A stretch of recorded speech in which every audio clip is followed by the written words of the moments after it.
আসসালামু আলাইকুম। আপনার আমার সন্তানেরা হলো আমাদের জন্য চারাগাছ। অর্থাৎ আমি বাগান যদি করি কখনো, অনেকেই শখের বশে বাগান করি। অনেকে দেখা যায় যে আমাদের ভালো লাগে, তারপর আমরা সেখান থেকে কোনো একটা আউটপুট পেতে চাই। এজন্য বাগান করি। এই যে বাগানে যে চারা গাছগুলো আমরা নার্সিং করি, সেখানে যে মাত্রার নার্সিং আমরা করি, যেভাবে আমরা সেটাকে বড় করে তুলতে চাই, আমরা কিন্তু এফোর্ট দিলে সেভাবে বড় করে তুলতে পারি। ঠিক আমাদের সন্তানেরা কিন্তু আমাদের কাছে প্রত্যেকটা সন্তানই হচ্ছে আমাদের জন্য এক একটি চারাগাছ।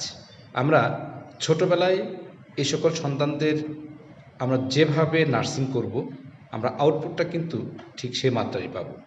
সে ফর এক্সাম্পল, আমরা যদি যখন যে বয়সে আমাদের বাচ্চাদের যে ইনপুটটা দরকার, অর্থাৎ প্রথম যে বছরটা যায়, দ্বিতীয় বছর থেকেই বাচ্চার যে ব্রেইন ডেভেলপমেন্ট সেটা শুরু হয়ে যায়। সে ব্রেন ডেভেলপমেন্ট তার চাহিদার আলোকে আমরা যদি করতে পারি, তখন সে অনেক শব্দ শিখে, নতুন নতুন অনেক শব্দ শিখে।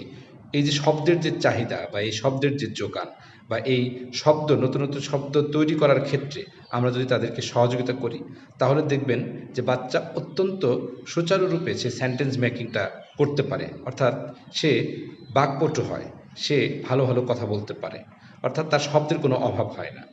আর যখন দেখা গেল যে বাচ্চার আস্তে আস্তে ব্রেনটা ডেভেলপ হচ্ছে, তখন থেকেই 2 বছর থেকে 5 বছর বয়স পর্যন্ত কিন্তু বাচ্চাদের ব্রেনটা এত পরিমাণ ডেভেলপ হয়, আমরা যারা 20 বছর বয়স যখন হয়ে যায়, বাচ্চার কিন্তু পরিপূর্ণ ব্রেন ডেভেলপ হয়ে যায়।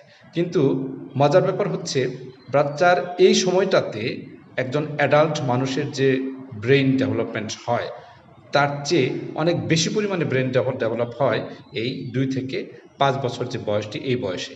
এই বয়সটিতে যদি আমরা খুবই কেয়ারফুল এবং খুবই ভালোভাবে তাদেরকে যত্ন নিই, তাহলে দেখা যাবে যে এই বাচ্চাটি যেভাবে বেড়ে উঠবে বা যে পরিমাণ আহ,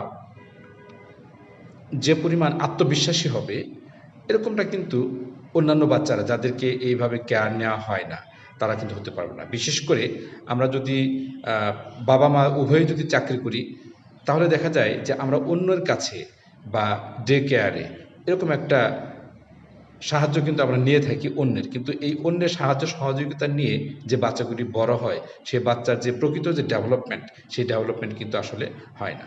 এই জন্য আমরা চেষ্টা করব আমাদের বাচ্চাদেরকে চারা গাছ যেভাবে নার্সিং করে ভালো করা যায়, ফুলে ফুলে সুশোভিত করা যায়, আমাদের বাচ্চাদেরকেও সেভাবে ফুলে ফুলে সুশোভিত করার জন্য, আউটপুট ওরিয়েন্টেড বানানোর জন্য আমরা সময় দিব এবং চারা গাছের মতো করে আমরা যত্ন করব।